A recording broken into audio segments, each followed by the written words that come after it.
আপনারা সবাই জেনে রাখুন যে এখনকার দিনের পঞ্জিকা ভেবে কিন্তু আগেকার দিনের দিন নির্ণয় করবেন না। এখন আমাদের দিন শুরু হয় বা বছর শুরু হয় বৈশাখ মাস থেকে। আগেকার দিনে বৈশাখ মাস থেকে বছর শুরু হতো না, আগেকার দিনে অগ্রহায়ণ মাস থেকে বছর শুরু হতো। ওই জন্য নামটাই তার অগ্রহায়ণ। অগ্র মানে আগে, হায়ন মানে বৎসর। বছরের প্রথম মাসটার নাম অঘ্রাণ, সেই অঘ্রাণ মাস থেকে বছর শুরু হতো। আপনাদের এখানে নিশ্চয়ই এদিকেই হয়, আমাদের ওদিকটায় হয় না। আপনাদের এই অঘ্রাণ মাসে যখন ধান কাটা হয় তখন নবান্ন উৎসব হয় না? হয়তো নবান্ন। এই নবান্নটা কেন হয়?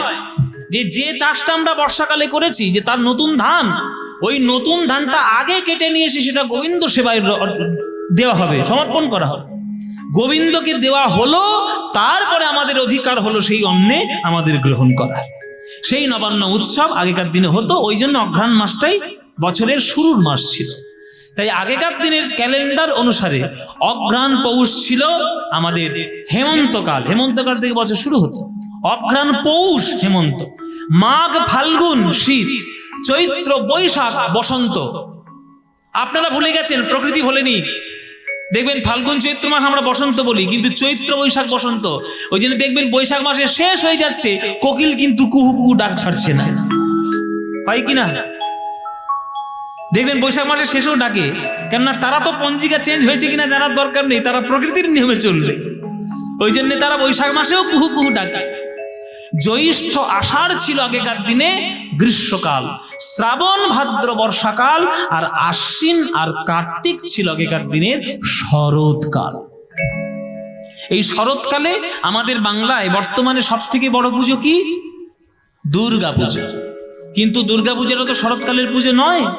অরিজিনাল দুর্গা পুজো শরৎকালে হয় না, অরিজিনাল দুর্গা পুজো হয় চৈত্র মাসে, যেটা আমরা বাসন্তী পুজো বলি। তাহলে আমরা কেন পুজো করি শরৎকালে? এটা শ্রী রামচন্দ্রের জন্য হয়েছে। রামচন্দ্র লঙ্কা বিজয় করবেন বলে অকাল সময়ে মাতৃ আরাধনা করে, অকাল বোধনের পুজো করে তবে তিনি মাতৃমূর্তি প্রতিষ্ঠা করেছিলেন। সেই পথের পথিক হয়ে আমরাও শরৎকালে বাঙালিরা দুর্গা পুজো করি। কিন্তু আগেকার দিনে শরৎকালে হতো ইন্দ্র পুজো। সেই ইন্দ্র পুজো আজকে নন্দরাজার পরিচালনায় হচ্ছে বৃন্দাবন ধামে। আপনারা প্রাণ ভরে একটু করজোরে, সবাই একটু বসুন করজোরে, আর প্রাণ ভরে যত জোর থাকবে আপনারা একটু উলুধ্বনি দেবেন। কেননা বৈদিক মন্ত্র আগেকার দিনে উচ্চারিত হয়ে তবেই জগতের শান্তি প্রতিষ্ঠা করা হতো। হ্যাঁ হ্যাঁ বাবা, বেশি উল্টো পাল্টা কিছু করা যাবে না। পণ্ডিত মশাই বসে রয়েছে, ভুল ধরবেন না বাবা। হ্যাঁ, এই পণ্ডিত মশাইকে আপনারা সবাই চেনেন, ছড়াতে পারি। আমার সঙ্গে একবারে পিতা পুত্রের সম্পর্ক, এখানে অনেকের সঙ্গেই তাই। হ্যাঁ, দুর্গাপুরে যারা রয়েছে, আমার জেঠু রয়েছে জাসমির সিং, একদম ছেলে বাবার সম্পর্কের মতো। বহুদিন ধরে সব আলাপ আলোচনা। কৃষ্ণাদি রয়েছে, আমার মাটা আজকে আসেনি, দুর্গাপুরের মা আজকে আসেনি, শরীর খারাপ বলে। যাই হোক, আমার এখানে এত আত্মীয় পরিচিত।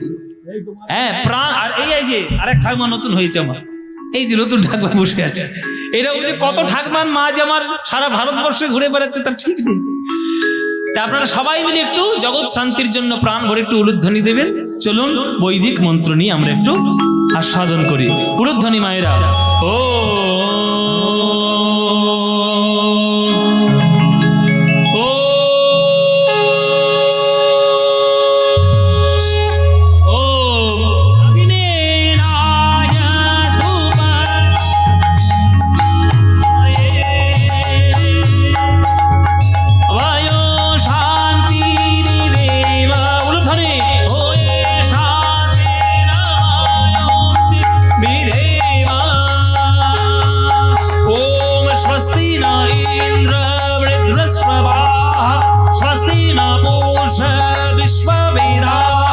स्वस्ति नस्तारक्षो अरिष्टनेः स्वस्ति न बृहस्पतिर्दधातु ओम संगच्छद्यं संगदद्यं संगमदानसीदानतां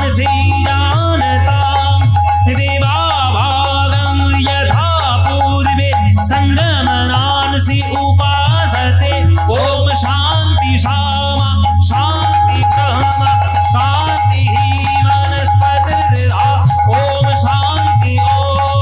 शान्ति स्वस्ति न इंद्र स्वस्ति न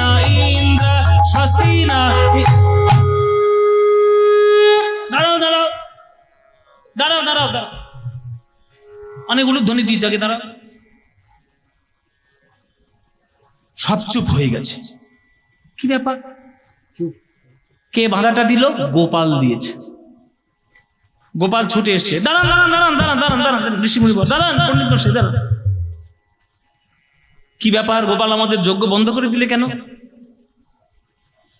গোপাল করজোরে বলছে, এত দূর থেকে কষ্ট করে আপনারা যজ্ঞ করার জন্য বৃন্দাবন ধামে এসেছেন, যজ্ঞ করুন, জগৎ কল্যাণের জন্য যজ্ঞ করছেন তো যজ্ঞ করুন। তবে আমার একটা আরজি আছে। কি আরজি? দয়া করে ইন্দ্র শব্দ বাদ দিয়ে যজ্ঞ করুন। হ্যাঁ, কি বলছে এটা? কি অসম্ভব, অসম্ভব।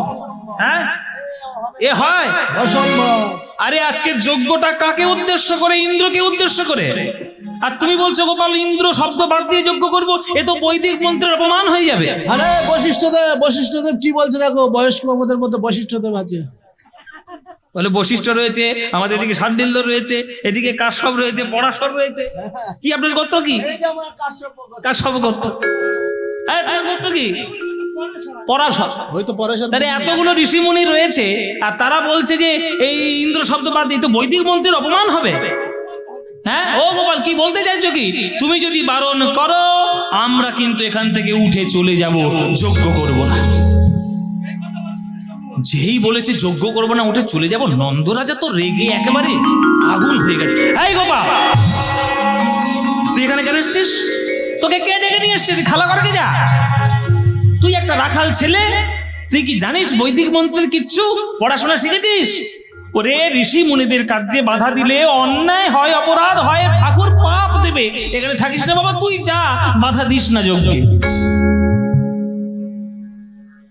দেখুন মায়েরা প্রেম কেমন। নন্দরাজা বলছে তুই পড়াশোনার কি জানিস আর তুই যজ্ঞের কি জানিস? নন্দরাজা জানে না যার জন্য এই বেদ সৃষ্টি হয়েছে সে যে তার ছেলে রূপে এসে লীলা করছে, এটা তো বুঝতে পারছে না। তখন গোপাল প্রেম দিয়ে বলছে, বাবা আমার যুক্তির যদি উত্তর দিতে পারে ঋষিমুনিগণ তাহলে আমি কথা দেব না। কেন? কি উত্তর, কি প্রশ্ন তোর? আপনারা সবাই বলুন, এতদিন ধরে বৃন্দাবন থেকে ইন্দ্রের নামে যজ্ঞ যাচ্ছে প্রতি বছর, কই ইন্দ্র তো আমাদের চোখের সামনে কোনোদিন আসেনি। অগ্নিকে আমরা স্মরণ করেছি, অগ্নি আমাদের সামনে প্রজ্বলিত হয়েছে, আমরা তাকে ঘৃত দিচ্ছি, তিনি সাক্ষাৎ বর্তমান, তাই তাকে শ্রদ্ধা করে আমরা পুজো করছি, যজ্ঞ করছি। ইন্দ্র কই? প্রজাদের সুখ দুঃখের কথা ভাববে না, প্রজাদের কি ভালো কি মন্দ তুমি ভাববে না, দেবতাদের রাজা বলে তুমি পায়ের উপর পা তুলে বসে থাকবে। আর এই বছরে একবার আসবে পুজো নেওয়ার সময়, দরকার নেই এরকম ইন্দ্রকে পুজো করার। ইন্দ্রের পুজো হবে না। মায়েরা বাবারা কি বলছি ভেতরে ভেতরে কি মানে করছি আপনারা নিজেরা বুঝেন, এত ব্যাখ্যা করা যাবে না। বেশি ব্যাখ্যা করলে মার খাবো খুব, গাড়ি নিয়ে বেরোতেই পারবো না। ইন্দ্র পুজো হবে না যখন বাধা দিয়েছে তখন সবাই স্তম্ভিত। যুক্তি যা দিয়েছে সে অখণ্ডিত, খণ্ডন করা যাবে না। তখন ঋষিমুনি বলছে, ঠিক বলেছে গোপাল, ইন্দ্র কি আর বলবো, দেবতাদের রাজা তো, অহংকার একটু বেড়ে গেছে, পায়ের ওপর পা তুলে বসে আছে, তা কি করব? কিন্তু জগৎ শান্তির জন্য তো যজ্ঞটা করতেই হবে। তা তুমি যদি বলো ইন্দ্রকে বাদ দিয়ে যজ্ঞ করবো, তা করবোটা কার নামে? বলে শুনুন, জগতে দুই প্রকারের লোক রয়েছে, একটা বকবক বেশি করে কাজ কম করে, আর একটা কাজ বেশি করে কথা কম বলে। জগতের ক্ষেত্রে কোন লোকটি বেশি উপকারী? যে কাজটা করে বেশি আর কথাটা কম বলে। ইন্দ্র কথা বলে বেশি, কাজ করে কম। আর আমাদের চোখের সামনে একজন দাঁড়িয়ে রয়েছে যে কথা বলতে পারে না, চলতে পারে না, বলতে পারে না, নড়তে পারে না, কিন্তু বৃন্দাবনকে সেবা করতে সে কোনোদিন ভোলে না, কোনোদিন ভোলে না। চোখের সামনে দাঁড়িয়ে রয়েছে। কে কে আমাদের রক্ষা করছে? বলে দেখো, চোখের সামনে দাঁড়িয়ে রয়েছে গিরি গোবর্ধন। গিরি গোবর্ধন এমন এক পাহাড় যার ছায়ায় আমরা থেকে মানুষ হয়েছি, কত কৃপা পাচ্ছি, ফল পাচ্ছি, ফুল পাচ্ছি, জল পাচ্ছি, রক্ষা পাচ্ছি, অথচ একটা দিনের জন্য তার চরণে কৃতজ্ঞতা জানাচ্ছি না বাবা। যে অহংকারী ইন্দ্র পায়ের পর পা তুলে জগতে বসে থাকে স্বর্গে, তাকে পুজো করব অহংকার দিয়ে? আমরা ভগবানকে পুজো করব কেন? ভয় করে না ভক্তি করে? ও মায়েরা, ভগবানকে আপনারা কি দিয়ে পুজো করেন? ভয় করে না ভক্তি করে? তাহলে ভক্তি করে, তাহলে যাকে ভক্তি করব তাকে দেখে ভয় পাবো কেন? ইন্দ্রকে দেখে ভয় পাবো না। কৃষ্ণ বলছে এই কথা, সকল ঋষি মুনিদের সামনে বলছে এই কথা, ব্রজবাসীদের সামনে বলছে এই কথা। শুধু ব্রজবাসীরা তো শুনছে না, সেখানে তো গোবর্ধনও দাঁড়িয়ে রয়েছে। গোবর্ধনে দাঁড়িয়ে বলছে, হে ভগবান, হে গোবিন্দ, হে মধুসূদন, হে আমার প্রাণের ঠাকুর, আমি একটা পাহাড়, পাহাড়ের প্রতি যদি তোমার এত দয়া হয়, তোমার জীব জগতে অন্যান্যদের প্রতি যা দয়া, সেই একই দয়া এই পাহাড়ের প্রতি। এ জন্মে পাহাড় হয়ে জন্ম নিয়েছি, নড়তে পারি না, বলতে পারি না, চলতে পারি না, কিন্তু কখনো যদি তুমি আমায় মানুষ করে জন্ম দাও, তাহলে সেই দিনে আমি আমার মনের মতো তোমার চরণে ধরে সেবা করব।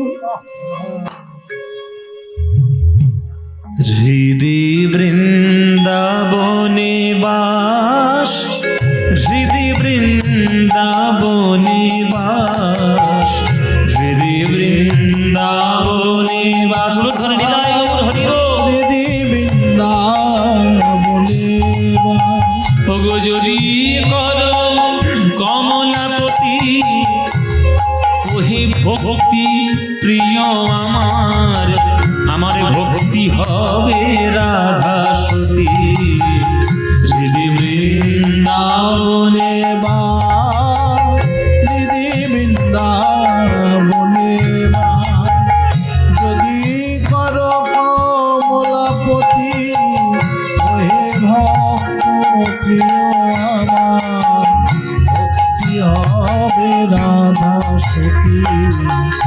হৃদি বৃন্দাবনে বাস, হৃদি বৃন্দাবনে বাস। আস্তে মায়েরা, কথা নয়। হৃদি বৃন্দাবনে বাস, যদি করো কমলাপতি, ওহে ভক্তি প্রিয় আমার, আমার ভক্তি হবে রাধা সতী। আমার হৃদয়টাকেই বৃন্দাবন বানিয়েছি তোমার চরণকে স্পর্শ করবে বলে। তুমি যদি তোমার শ্রীচরণের ছায়া যদি আমার হৃদয়ে রাখতে পারো, সেই দিন পাথর থেকে মানুষ হয়ে তোমার চরণ ধরে সেবা করব। গোবিন্দ বলছে কেমন করে সেবা করবে? আমার মন রূপ যমুনা কুলে, আশা বংশী বটমূলে, মন রূপ যমুনা কুলে, আশা বংশী বটমূলে, সদাই হয় সদাস ভেবে, সতত বর বসতি, মন রূপ যমুনা কুলে, আশা বংশী বটমূলে, সদায় হয় সদা সে ভেবে, সতত বসতি। ওগো ধর ধর জনার্দন, আমার পাপ ভার গোবর্ধন, ধর ধর জনার্দন, পাপভার গোবর্ধন, কাম আদি ছয় কংস চরে, ধ্বংস কর সম্প্রতি। হৃদি বৃন্দাবনে বাস, হৃদি বৃন্দাবনে বাস, হৃদি বৃন্দাবনে বাস, হৃদি বৃন্দাবনে বাস। এই হচ্ছে আজকের গোবর্ধনের মনের কথা, যে এই জন্মে আমাকে পাহাড় করে জন্ম দিয়েছ, আমাকে সামনের জন্মে মানুষ করে জন্ম দিও। আচ্ছা, আপনাদের একটা সূচনার্থে একটা কথা বলে রাখি। এই যে পণ্ডিত মশাই বসে রয়েছেন, এনার আসর ছোড়া বোপদেব চতুষ্পাঠীর উদ্যোগে মহতী হরিসভা 12ই মাঘ থেকে 17ই মাঘ পর্যন্ত চলবে। 12ই মাঘ থেকে 17ই মাঘ, তার মধ্যে 14ই মাঘ আমি আসব ওখানে। আপনারা এইখানকার সকল ভক্তবৃন্দ ওখানে যান, আমি আগেও দেখেছি, এবছরেও যাবেন সেখানে কীর্তন শুনতে। তাই আপনাদের মতো অনুরাগী ভক্তবৃন্দ সেখানে গেলে আসরের পরিধি আরো অনেক বেড়ে উঠবে। জয় নিতাই। হ্যাঁ, চরণ মহাপ্রভুর চরণ পাদুকাও সেখানে আসছে। হ্যাঁ, কত তারিখ আসছে? 13 তারিখ আসছে। 13 তারিখে মহাপ্রভুর 16 তারিখ পর্যন্ত থাকবে মহাপ্রভুর চরণ পাদুকা। আপনারা যারা দর্শন করতে চান চলে যাবেন ছোড়া গ্রামে কীর্তন শোনার জন্য। জয় নিতাই। এই হচ্ছে গিরি গোবর্ধনের মনের কথা, যে আমি মানুষ হয়ে যেদিন জন্ম নেব আমার মনের কথা আমি তোমার চরণ ধরেই বলবো। হ্যাঁ, তখন নন্দরাজা বলছে, শোন গোপাল, একটা পাহাড়কে কেউ কখনো আজ পর্যন্ত পুজো করেছে? তুই একটা পাহাড়ের পুজো করার উপদেশ দিচ্ছিস। তখন বলছে যে কে বলেছে ওই গিরি গোবর্ধন একটা সাধারণ পাহাড়? ও সাধারণ পাহাড় নয়, সাধারণ পাহাড় মোটেও নয়। ওর জন্ম কোনো সাধারণভাবে এই জগতে হয়নি। গিরি গোবর্ধনের জন্ম কিভাবে? গিরি গোবর্ধনের প্রথম জন্ম বৃন্দাবন নয়, গিরি গোবর্ধনের জন্ম হলো গোলক বৈকুণ্ঠ ধামে তার জন্মস্থান। মায়েরা, গোলক বৈকুণ্ঠ ধামে তিনি কি করে জন্ম নিলেন শুনুন। গোলক বৈকুণ্ঠ ধাম রাধা গোবিন্দের নিত্যলীলার স্থান। আজ নিত্যলীলায় রাধা গোবিন্দ নিজেদের মনের মধ্যে থেকে প্রেমের কথা তারা আদান প্রদান করছেন, আর রাধারানী গোবিন্দের চরণ ধরে কান্নাকাটি করছেন, কাঁদছেন। সেই কান্নার চোখের জল রাধারানীর নয়ন থেকে বেয়ে বেয়ে রাধারানীর বক্ষ মাঝে জমা হচ্ছে। সবাই একটু করজোড়ে বসবেন, সবাই হাত জোড়ো করে বসুন। কেন যে গানটি এবার আমরা গাইব, এসব গান হচ্ছে বৈষ্ণব পদাবলী সম্পত্তিতে বিরাট বড় সম্পত্তি, প্রেমের গান। আমরা এখনকার দিনের কি দুর্ভাগ্য বসে প্রেমের গান হিসেবে আমরা ধরেই নিয়েছি 100% লাভ হলো প্রেমের গান। ও গান প্রেমের গান নয়, ও গান ফুর্তি করার মতো গান হতে পারে, কিন্তু প্রকৃত প্রেমের গান বৈষ্ণব পদাবলী। করজোড়ে বসুন আর মন দিয়ে শুনুন। বধূ হে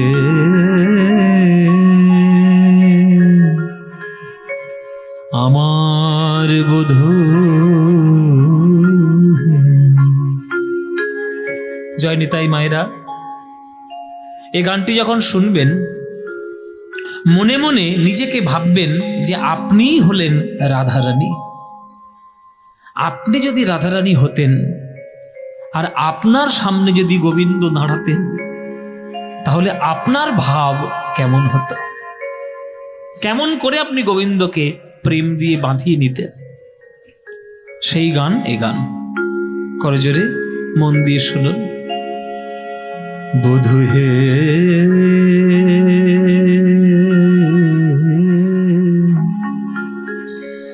আমার পরাণ বধূ,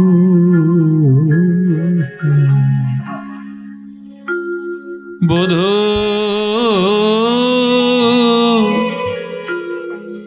বধূ তুমি সে আমার প্রাণ, বধূ তুমি সে আমার প্রাণ, তুমি সে আমার প্রাণ, বধূ তুমি সে আমার প্রাণ। তোমার চরণে আমি সবই যে সপেছি,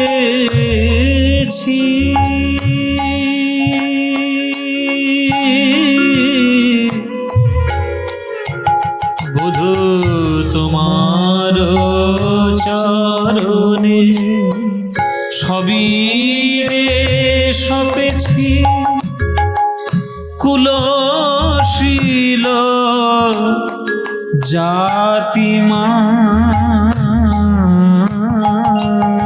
হে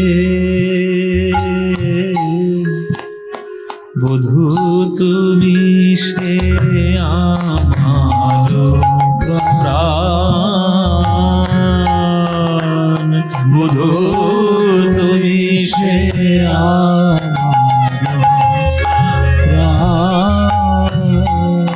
হরি বল। বধূ তোমায় ভালোবেসে আমার কি হয়েছে জানো? অনেক কিছু লাভ করেছি, মন প্রাণ দিয়ে ভালোবেসেছি, কিন্তু লাভ আমার কি হয়েছে জানো? অনেক কিছু। কি লাভ হয়েছে?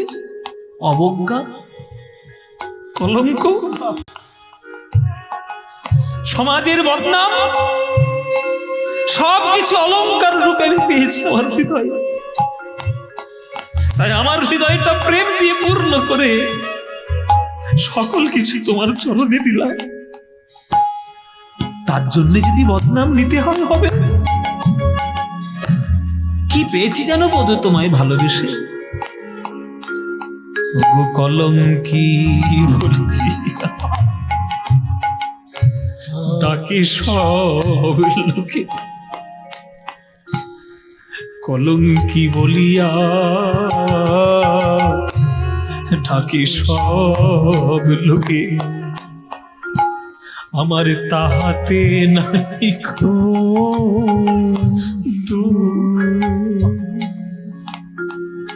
আমার কলঙ্কি বলিয়া ডাকি সব লোকে, আমার তাহাতে নাই বধূ বধূ তোমার লাগিয়া কলঙ্কির হার গলায় পরিতে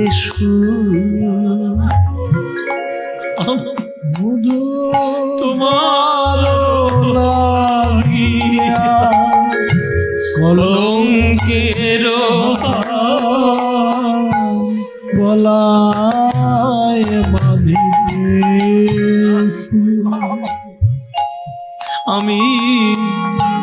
আমি সতী নাই অসতী,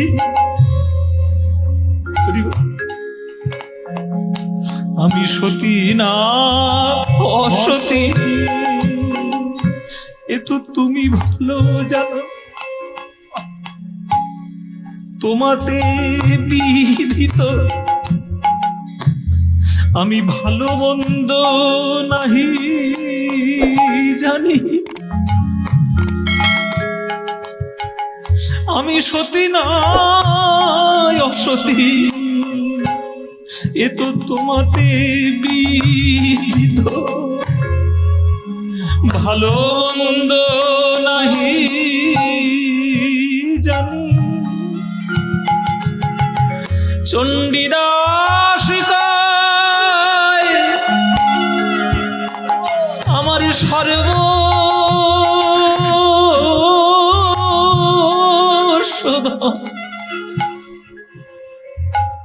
বধূ তোমার ওই চরণ দুখানি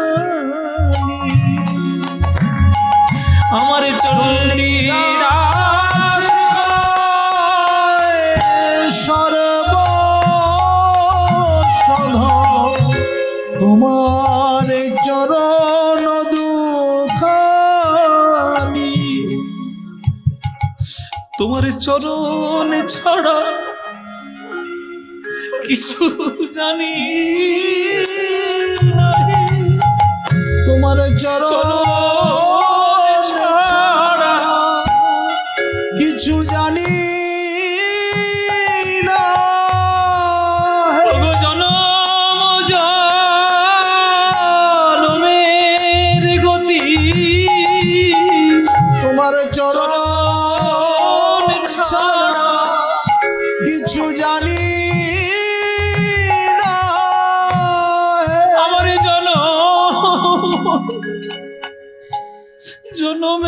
গতি,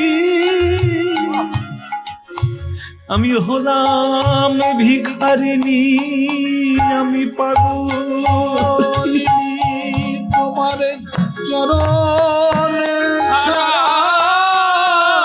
গতি নাই, আমি চরণ ছাড়া কিছু জানি না। ওগো জনম জনমের গতি, ওই চরণ ছাড়া কিছু জানি না হে। জনম জনমের গতি, আমি চরণ ছাড়া কিছু জানি না হে। ওই ব্রজের ধুলাই গড়াগড়ি, চরণ ধুলা জানি না হে। ব্রজের ধুলায় গড়াগড়ি, হরি হরি বল হরি হরি। ব্রজের ধুলায় গড়াগড়ি, চরণ ছাড়া চণ্ডীদাস গায় সর্বস্ব ধন, তোমারই চরণ খানি। চণ্ডীদাস দাস কয় সর্বস্ব ধন, চরণ দুঃখারি।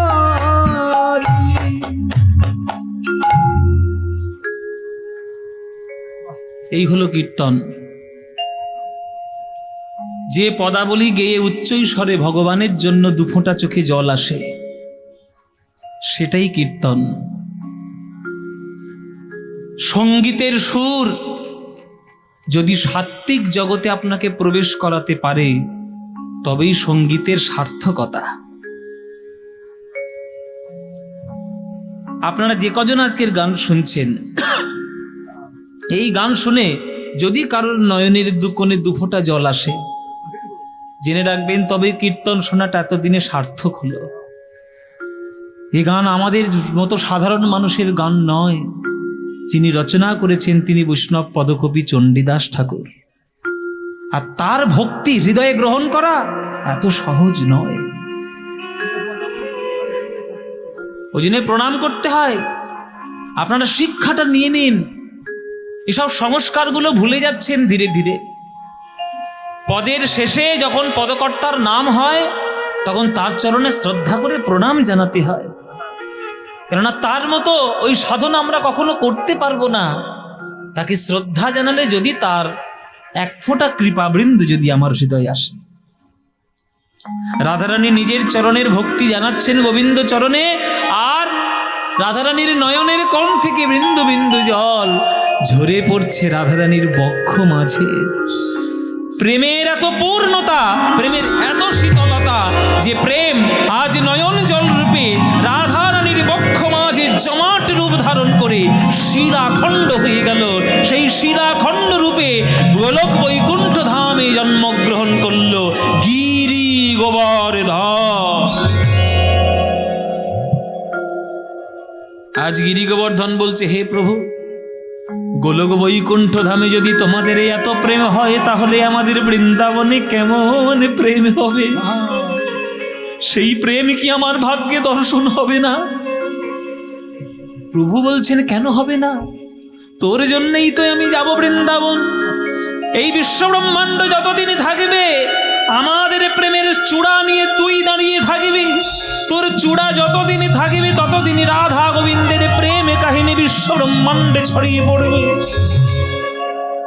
শোন গোবর্ধন, ত্রেতা যুগের শেষ লগ্নে তুই জন্মগ্রহণ করবি দ্রোণ পর্বতের ঘরে। তারপরে কালের গতিতে তুই যাবি বৃন্দাবনে। আরে বৃন্দাবনে গিয়ে আমাদের লীলা দর্শন করবি। আর বিশ্ব ব্রহ্মাণ্ড যতদিন থাকবে, শিলাখণ্ড রূপে চূড়া হয়ে বৃন্দাবনের মহিমা বর্ণন করবি। যা, জন্ম নে দ্রোণ পর্বতের ঘরে। দ্রোণ পর্বতের ঘরে প্রথম জন্ম নিল ওই গোবর্ধন আমাদের পৃথিবীতে। দ্রোণ পর্বতের ঘর, জায়গাটা কোথায়? দেরাদুন। দেরাদুনের কি বিখ্যাত মায়েরা? বাসমতি চাল, বিরিয়ানি টিরিয়ানি খান তো এখন। ওই সব বনেশে খাবারগুলো খাবেন তো আপনারা, নইলে আপনাদের হবে কি করে? হ্যাঁ, ওইসব সব বনেশে খাবার। হ্যাঁ, সাদা ভাত খাবে না, বিরিয়ানি খাবে। ওই যে দেরাদুন চাল, ওই যে দেরাদুনের বাসমতি, ওই দেরাদুন জায়গাটার নাম হচ্ছে দেরাদ্রোন। আগে নাম ছিল দেরাদ্রোন। হিন্দিতে দেরা বা ডেরা শব্দের অর্থ হচ্ছে বাসা বা ঘর। বলে না তোমারা ডেরা কাহা পর লাগা হুয়া হ্যায়, বলে না, এই ডেরা। এই দেরাদ্রোন থেকে হয়েছে দেরাদুন। এই দেরাদুন মানে দ্রোণাচল পর্বতের জায়গা। ওই দ্রোণ পর্বতের ঘরে প্রথম জন্ম নিল গোবর্ধন। যেই জন্মগ্রহণ করলেন ভগবান শ্রীবিষ্ণু আজ দর্শন দিলেন পুলস্ত ঋষিকে। সপ্ত ঋষির এক ঋষি পুলস্ত ঋষি।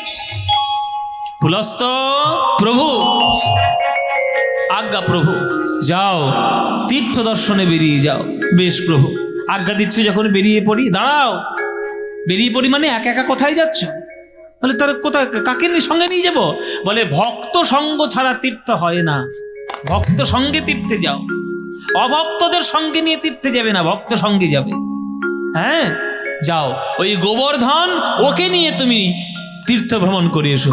গোবর্ধন, হায় হায়, সে তো একটা পাহাড়, পাহাড়কে কোলে করে তুলে নিয়ে যাওয়া যায়? বলে না, নিয়ে যেতেই হবে, আমার আজ্ঞা তোমার প্রতি। তাই হবে। পুলস্ত এসেছে আমাদের দ্রোণ পর্বতের বাড়িতে, একটু গোবর্ধনকে নিয়ে যাবে বলে। ও গোবর্ধন, ও মায়েরা, এইটা হচ্ছে গোবর্ধন। আহারে, আহ, মুখটা দেখো, ঠিক এবার পাহাড়ের চূড়ার মতো দেখো, পাহাড়ের চূড়া। হ্যাঁ, একদম নাকটা একদম টিলার মতো উঁচু হয়ে আছে, দেখো। গিরি গোবর্ধনে কহে শুনহ বচন, গিরি গোবর্ধনে কহে শুনহ বচন, গিরি গোবর্ধনে কহে শুনহ বচন, গিরি গোবর্ধনে কহে শুনহ বচন। তুমি কি করিবে বলো তীর্থের ভ্রমণ, তুমি কি করিবে বলো তীর্থের ভ্রমণ। এই তুমি তীর্থে যাবে নাকি? যাবে? হ্যাঁ, বাহ। বল বাবা, কি করে যাব? ও আচ্ছা, ধাক্কা দিচ্ছি, কিছু মনে করো না। গিরি গোবর্ধনে কহে শোনো মোরে বাণী, গিরি গোবর্ধনে কহে শোনো মোর বাণী। লোক মুখে শুনি আমি সাধক আপনি, লোক মুখে শুনি আমি সাধক আপনি। আমায় কোলে করে নিয়ে চলো, কোলে করে নিয়ে চলো, তবেই আমি তীর্থে যাব, কোলে করে নিয়ে চলো, তবেই আমি তীর্থে যাব, কোলে করে নিয়ে চলো, তবেই আমি তীর্থে যাব। মুখে হরি হরি হরি বলে তবেই আমি তীর্থে যাব, হরি হরি হরি বলবো তবেই আমি তীর্থে যাব, হরি হরি হরি বলবো তবেই আমি তীর্থে যাব। কোলে করে নিয়ে চলো, কোলে করে নিয়ে চলো, কোলে করে নিয়ে চলো, কোলে করে নিয়ে চলো। আমি তো পাহাড়, আমি কি চলতে পারি? কোলে করে যদি একটু নিয়ে যান তাহলে নিশ্চয়ই যেতে পারি। দূর, পাহাড়কে কোলে করে নিয়ে যাব অসম্ভব, আমি তুলবো কি করে? তখন গোবর্ধন বলছে, না কিসের সাধনা করেছেন আপনি? পুলস্ত, কত বড় বড় নাম, সপ্ত ঋষির এক ঋষি, আর একটা পাহাড় তুলতে পারেন না? এই খোঁচা দিয়ে যখন কথা বলেছে তখন পুলস্ত গিয়েছে রেগে। বলে কত সাধনা আমি করেছি, তার জবাবদিহি করবে একটা পাহাড়ের কাছে? তবে রে, তোর মতো 10খানা পাহাড় আমি হাতে তুলতে পারি, চল। তোর মতো 20টা পাহাড় নম্বরে তুই কি ভেবেছিস? ও মায়েরা, ওই দেখো পাহাড় তুলেছে। হ্যাঁ, গিরি গোবর্ধনে রে শিরেতে লইয়া, গিরি গোবর্ধনে রে শিরেতে লইয়া, আজ পুলস্ত ঋষি চলে নাচিয়া নাচিয়া। পুলস্ত ঋষি চলে নাচিয়া নাচিয়া, আর পুলস্ত ঋষি চলে নাচিয়া নাচিয়া। চারিধাম চারিকাল করিয়া ভ্রমণ, চারিধাম চারিকাল করিয়া ভ্রমণ, চারিধাম চারিকাল করিয়া ভ্রমণ। বৃন্দাবন ধামে আসি দিল দর্শন, এবার বৃন্দাবন ধামে আসি দিল দর্শন।